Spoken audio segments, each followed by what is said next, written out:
Hello बच्चों, स्वागत है आप सभी का एक बार फिर से रमन एकेडमी में। जैसा कि हम लाइट चैप्टर स्टडी कर रहे हैं क्लास 10th का, और इस लेक्चर में हम स्टार्ट करेंगे refraction of light.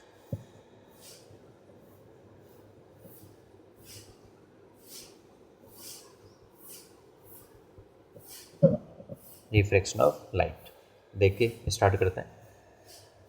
For example आप कंसिडर कीजिए कि इधर से एक इंसिडेंट रे आ रही है और ये मीडियम फर्स्ट है। फॉर एग्जांपल आप इसको कंसिडर कर लो एयर, ओके। और for example this is water. So जो आपकी रे ऑफ लाइट है वो एयर से ट्रेवल करके इस पॉइंट पे हिट करेगी सरफेस पे। ये सरफेस है जो एयर और वाटर को सेपरेट कर रहा है। इस पॉइंट पे हिट करेगी, यहाँ से हिट करने के बाद में दूसरे मीडियम में इधर जा रही है।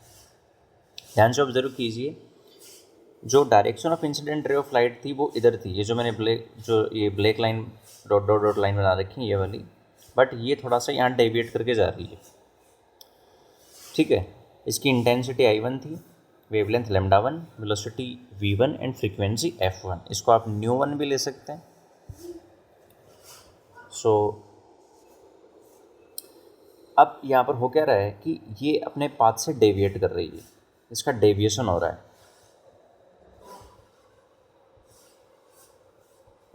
ठीक है।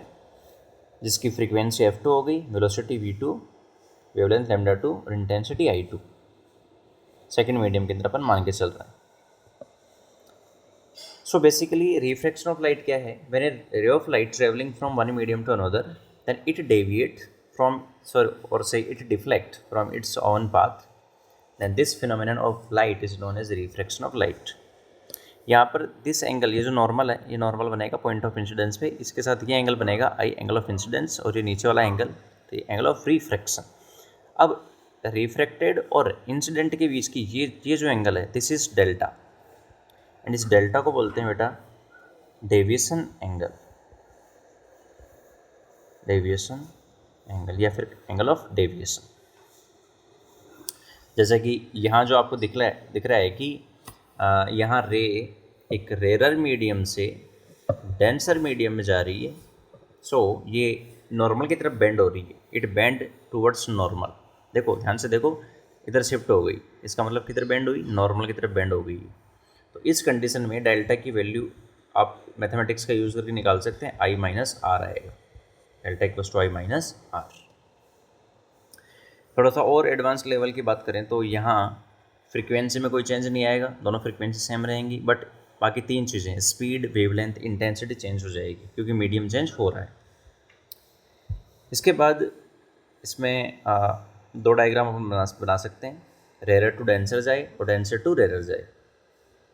सो रेयर टू डेंसर जाएगा तो बेंड टुवर्ड्स नॉर्मल होगा, और डेंसर टू रेयर जाएगा तो away from the normal bend हो जाएगी। इसके बाद एक टर्म आती है रिफ्रैक्टिव इंडेक्स।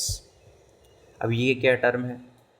बेसिकली मीडियम की प्रॉपर्टी होती है जो हमें ये बताता है कि जब लाइट मीडियम में ट्रेवल करेगी तो उसकी स्पीड में किस तरीके से चेंजेस आने वाले हैं। सो ये मैथमेटिकली इस तरीके से डिफाइन होता है, speed of light in vacuum upon speed of light in medium, that is c upon v। c is the speed of light in vacuum and v is the speed of light in medium। अब जब हम दो medium ले लेते हैं, medium first और medium second, तो उनके लिए फॉर्मूला हो जाएगा n1 equals to c upon v1 और n2 equals to c upon v2। Divide करेंगे तो रिलेशन आएगा, this is the relation between refractive index and velocity. और एक फॉर्मूला अप्लाई करेंगे, v equals to frequency into lambda, speed is equal to frequency into wavelength. So वहाँ से एक relation आएगा, जब अपन इसको v1 लिखेंगे, v1 आएगा f λ1, फिर v2 आएगा f λ2, तो v1 अपॉन v2 की वैल्यू यहाँ रिप्लेस करेंगे तो आंसर आएगा n2 upon n1 equals to λ1 by λ2। Means इसका मीन क्या हुआ कि जो, अब ध्यान से यहाँ से ऑब्जर्व कर लो कि n is directly proportional to 1 upon lambda, that is जिसका लैम्डा ज़्यादा है उसका n कम होगा। सो अपन जानते हैं कि जब अपन वेवक्यूर की बात करते हैं तो वॉयलेट से रेड की तरफ जाने पर हमारी वेवलेंथ इंक्रीज करती है एंड फ्रीक्वेंसी डिक्रीज करती है। सो हम जानते हैं कि जो वेवलेंथ ऑफ रेड है वो greater wavelength of violet. So velocity भी रेड की ज़्यादा होगी, वॉयलेट की कम होगी। इसका मतलब रिफ्रैक्टिव इंडेक्स रेड का कम होगा, वॉयलेट का ज़्यादा होगा। ये चीज़ काम आएगी जब अपन refraction of light through prism पढ़ेंगे, या फिर पढ़ेंगे dispersion of white light through prism, वहाँ पर काम आएगा। अब इसमें एक टर्म आती है रिफ्रैक्शन ऑफ लाइट या refraction through glass slab, plane glass slab. इसके लिए देखो हमने एक ग्लास स्लैब बना ली है, और ग्लास स्लैब ले लीजिए ABCD। ओके, इस पर ये येलो कलर जो लाइट है, दिस इज इंसिडेंट रे, वहाँ पर एंगल ऑफ इंसिडेंस बन गया। इधर मीडियम N1 है, यहाँ ग्लास है N2, और नीचे फिर से N1 है। मतलब जैसे एयर हो सकता है, फिर ग्लास हो सकता है, फिर एयर हो सकता है। तो बेटा यहाँ पर ये रेयर टू डेंसर जाएगा तो बेंड टूवर्ड्स नॉर्मल होगा। तो ये देखो लेफ्ट, ऐसे लेफ्ट की तरफ मुड़ गई, ठीक है। यहाँ बन गया एंगल ऑफ रिफ्रैक्शन R, और फिर से क्या होगा, फिर से मीडियम चेंज होगा इस पॉइंट पे जाके, इस वाले पॉइंट पे जाके फिर से मीडियम चेंज होगा। सो फिर से क्या होगा, इसका अगेन रिफ्रैक्शन होगा, लेकिन अब ये band away from the normal जाएगी। क्यों? क्योंकि रेयर डेंसर से किस में जा रही है, रेयर में जा रही है। ओके, हाँ जी। अब इसका मतलब ध्यान से देख लो कि ये इंसिडेंट रे की डायरेक्शन थी, और ये है जो इमरजेंट है, इमरजेंट जो बाहर निकल गई है। इन दोनों के बीच में एक शिफ्ट आता है, हालांकि दोनों पैरेलल हैं, और दोनों पैरेलल इसलिए हैं क्योंकि I = E होता है। ये अपन स्नेल्स लॉ से प्रूव भी कर सकते हैं, मैं आपको पढ़ाऊंगा इसमें लॉ ऑफ रिफ्रैक्शन, वहाँ पर स्नेल्स लॉ आएगा, तो उससे अपन प्रूव कर सकते हैं कि ये एंगल I और ये जो इमरजेंट एंगल है ये दोनों सेम होते हैं। और इसका मतलब क्या हुआ कि ये दोनों इंसिडेंट रे और इमरजेंट रे दोनों पैरेलल जाएंगी एक दूसरे के, और यदि पैरेलल जाएंगी तो ये दोनों सेम होंगे एंगल। इसके बाद देखिए कि यहाँ पर एक शिफ्ट आता है, दिस इज शिफ्ट, और इसको बोलते हैं लेटरल शिफ्ट। ओके, इसकी थिकनेस होती है स्लेब की T। 12th क्लास में इसका डेरिवेशन भी है, D और T के बीच में रिलेशन भी आता है वहाँ पर। नेक्स्ट देखिए स्नेल्स लॉ। अब बेसिकली इसमें स्नेल्स लॉ नहीं, यहाँ पर दो लॉ होते हैं रिफ्रैक्शन के। फर्स्ट दो लॉ काम करते हैं। फर्स्ट ये है कि incident ray normal to the point of incidence and refracted ray all three lie in the same plane, तीनों का प्लेन है वो सेम होता है। सेकंड है स्नेल्स लॉ, जो कि ये रहा। स्नेल्स लॉ क्या कहता है, एंगल ऑफ इंसिडेंस I हो, एंगल ऑफ रिफ्रैक्शन R हो, तो उन दोनों का ratio sin I upon sin R वो इक्वल होता है N2 upon N1। That is the relative refractive index of second medium with respect to first, और इसको N21 भी लिखते हैं। जैसे N21 को लिखा जाता है N2 अपॉन N1, और जो N12 आता है उसको लिखा जाता है N1 upon N2। Okay, next ये कुछ जैसे पोर्शन करवा दिया मैंने अभी आपको। रिफ्रैक्शन ऑफ लाइट क्या है, रिफ्रैक्टिव इंडेक्स क्या है, and what are the laws of refraction, और refraction through spherical refraction through plane glass slab, वो भी हमने देख लिया है। इसके बाद नेक्स्ट जो टॉपिक आता है वो आता है spherical lenses. Spherical lenses topic आता है। अब जैसे फॉर एग्जांपल आपके पास दो स्फेयर हैं, C1 C2 उनका सेंटर है। अब उनको इस तरीके से कट किया जाए तो एक हमारे पास इस तरीके का एक स्ट्रक्चर मिलेगा, जिसमें इधर एक सेंटर C1, इधर एक सेंटर C2। तो इसको बोलते हैं बेटा ड्यूअल कॉन्वेक्स लेंस। मेरा लिख दिया मैंने लेंस, ठीक है, या इसको बाई कॉन्वेक्स बोलते हैं। अब लेंस क्या है, स्फेरिकल लेंस की डेफिनेशन क्या है। Spherical lens is a transparent medium which have at least one spherical surface. कि दो सरफेस, जैसे दो सरफेस हैं, देखो एक फर्स्ट सरफेस ये, सेकंड सरफेस है। अब यहाँ पर दोनों ही स्फेरिकल हैं, इसलिए इसका नाम है बाई कॉन्वेक्स। कॉन्वेक्स क्यों? क्योंकि इसका जो पार्ट है वो ब्लजिंग आउटवर्ड पार्ट है, इसलिए ड्यूअल कॉन्वेक्स लेंस है, या फिर नॉर्मली जो अपन कॉन्वेक्स पढ़ते हैं वो ये वाला ही है। लेकिन कई बार ऐसा भी आपको मिलता है, जैसे इस तरीके से स्ट्रक्चर हो और एक प्लेन हो, तो इसको प्लेनो कॉन्वेक्स लेंस बोलते हैं फिर, ठीक है।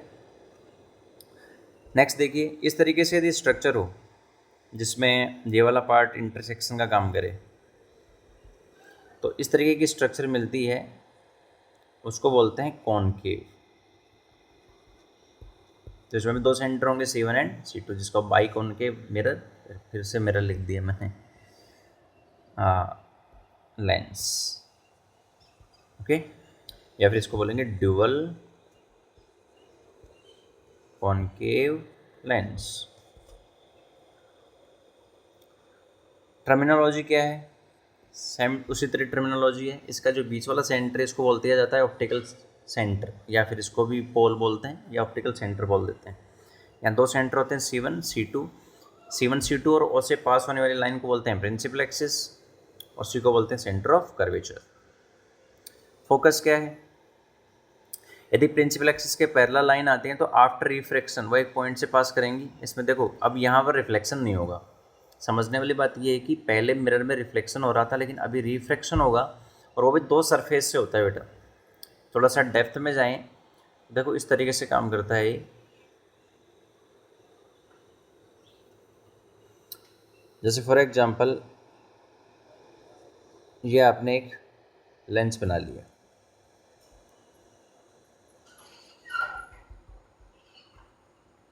इधर से एक रे ऑफ लाइट आएगी, इस पर हिट करेगी। ध्यान से देखो तो इसका सेंटर कहीं ना कहीं इधर है, इस पॉइंट पे।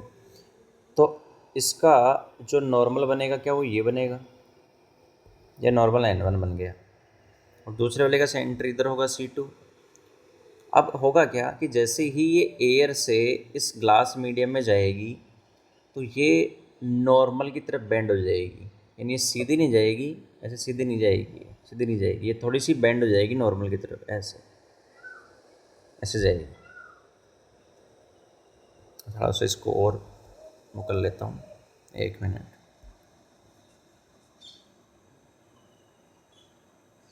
देखो ज़रा और डिटेल से समझते हैं इसको। ऐसे मान लीजिए आप, पहले का सेंटर यहाँ, दूसरे का यहाँ पर, ऐसे रे ऑफ लाइट आई, यहाँ पर पड़ेगी, यहाँ एक ऐसे नॉर्मल होगा।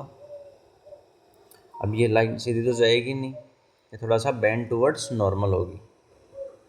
तो ये कुछ माय से मान लीजिए कि यहाँ से ऐसे निकल गई, ठीक है, ओके।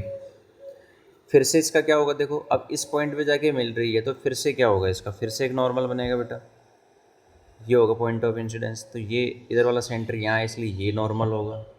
N2 ये क्या था, N1 पहले ये पॉइंट ऑफ इंसिडेंस था, इसलिए यहाँ नॉर्मल बना, और उसका सेंटर इस वाले का इधर था ऐसे, तो उसका सेंटर कहाँ था, ये, इसलिए नॉर्मल ये बना। बहुत इंटरेस्टिंग बात समझने की।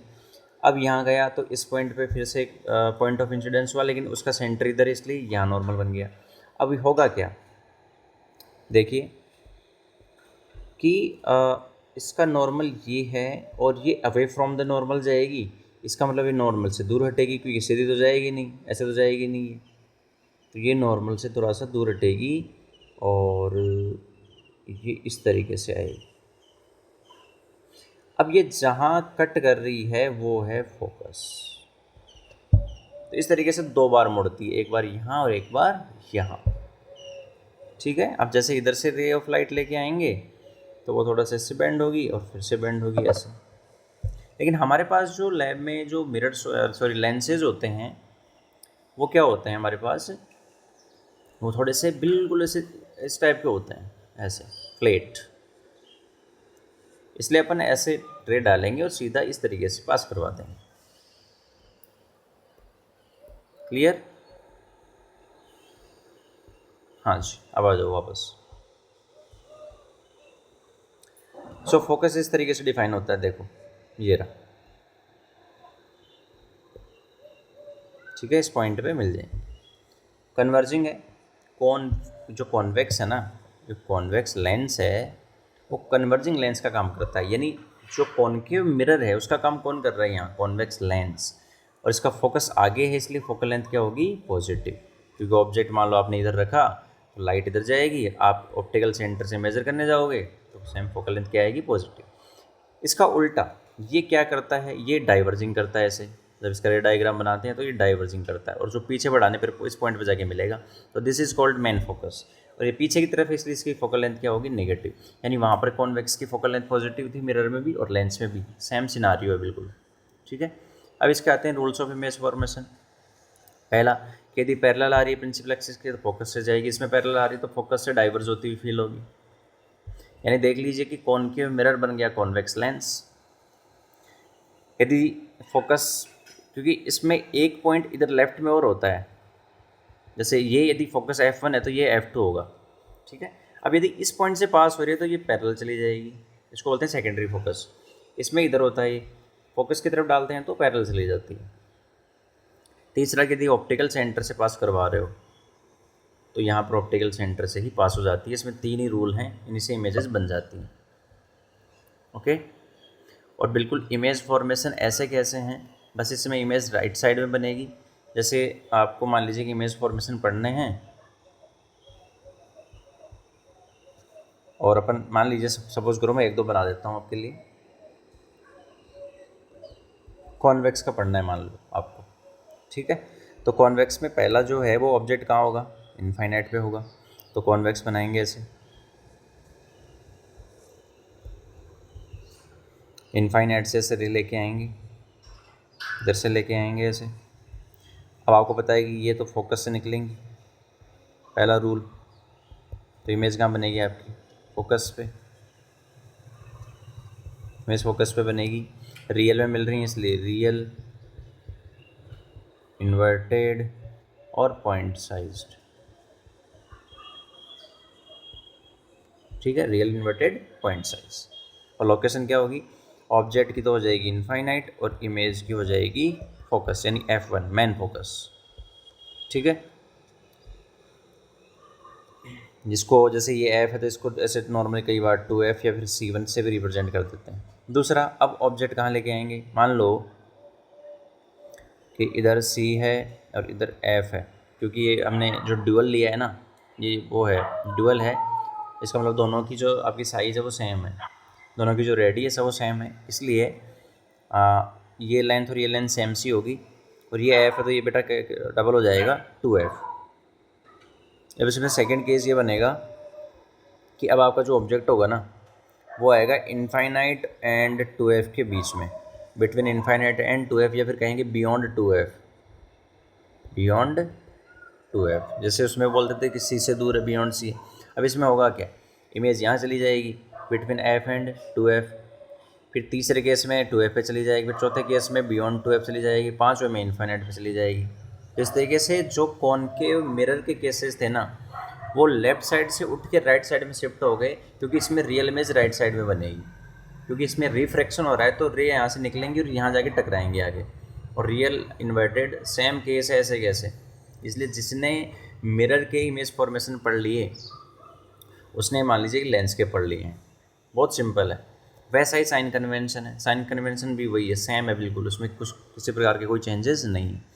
तो आई होप आप इसको कर लेंगे, ठीक है। आपको कॉन्वेक्स और कॉनकेव इन दोनों की इमेज फॉर्मेशन खुद से ट्राई करना है।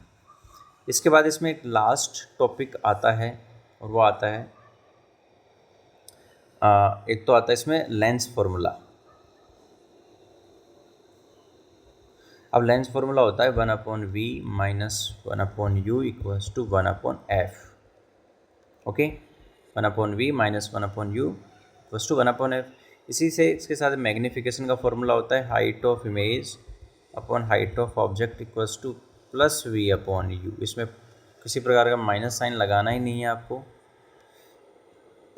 यहाँ आता है हाइट ऑफ इमेज, यहाँ आता है इसमें minus 1/v minus 1/u equals to 1/f। तो इन दो फॉर्मूले से हमारे सारे न्यूमेरिकल सॉल्व हो जाएंगे। साइन कन्वेंशन सेम है। इसके बाद आता है power of lens. Power of lens, power of lens का मतलब क्या है, देखो आप दो लेंसेज के एग्जांपल लो, एक ऐसा लिया आपने फ्लैट और एक ऐसा लिया,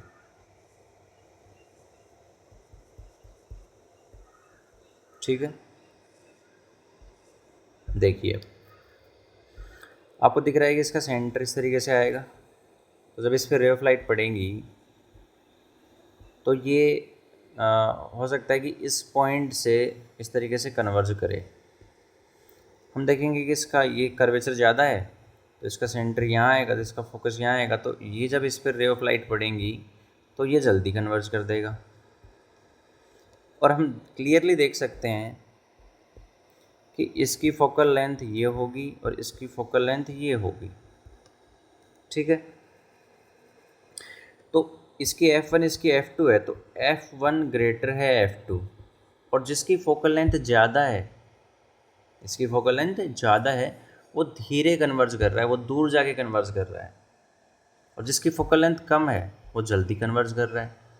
यानी फोकल लेंथ का कम होना क्या जल्दी कन्वर्ज करने की टेंडेंसी को शो कर रहा है। इसका मतलब जो पावर है, power of lens that is P is directly proportional to 1 upon focal length।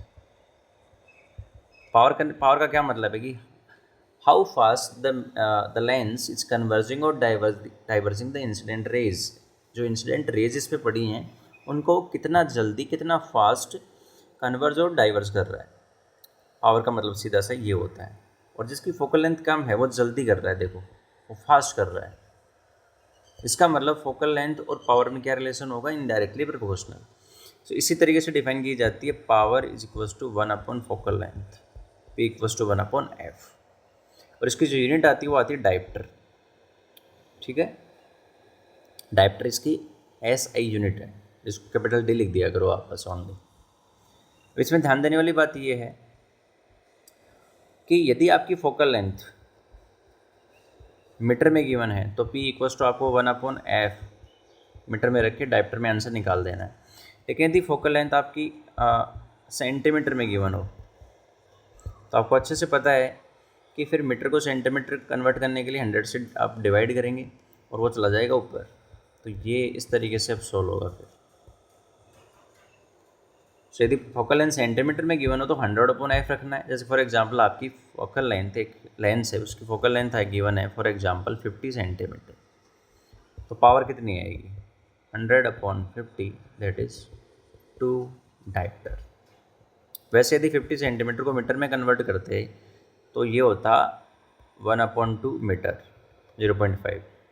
इसको वहाँ रखोगे आप 1 अपॉन F कितना है 1 अपॉन 2, 2 पर चला जाएगा 2 डायप्टर। तो किस भी मेथड से कर लीजिए आंसर वही आने वाला है, चाहे आप मीटर में कन्वर्ट करो या सेंटीमीटर से करो। तो 100 upon F in centimetre that is in dioptre. Okay, तो ये चैप्टर आपके यहाँ तक है 10th बोर्ड में, पावर ऑफ लेंस तक। कभी मान लीजिए कि कॉम्बिनेशन के कोई क्वेश्चंस बन जाएं, कॉम्बिनेशन के, जैसे दो लेंस को कंबाइंड कर दिया, पहले की फोकल लेंथ F1 दूसरे की F2 है, तो पहले की पावर P1 आएगी दूसरे की पावर P2 आएगी। तो कंबाइंड जो पावर आएगी वो ऐसे आती है, पहले अब कंबाइंड फोकल लेंथ निकलेगी सी फॉर कंबाइंड, वो आती है 1 upon F1 plus 1 upon F2। तो ये हो जाएगी कंबाइंड पावर और ये आएगी P1 प्लस P2, ठीक है। इस तरीके से आपको कर लेना है। दूसरी बात ध्यान में देने वाली बात ये है कि जैसे मिरर में होता था कि फोकल लेंथ होती है R/2, ये मिरर के लिए एप्लीकेबल है, बट यहाँ ऐसा नहीं होगा, ये ट्रिक नहीं लगानी है, ठीक है। क्योंकि यहाँ जो फोकल लेंथ ऑफ लेंस है वो इसके सराउंडिंग मीडियम पर भी डिपेंड करती है, और इसके लिए एक फॉर्मूला होता है लेंस मेकर फॉर्मूला, उसी से इसकी फोकल लेंथ कैलकुलेट की जाती है। सो इस लेक्चर में मैंने कंप्लीट कवर कर दिया है reflection of light, spherical lenses and power of spherical lens. Thank you.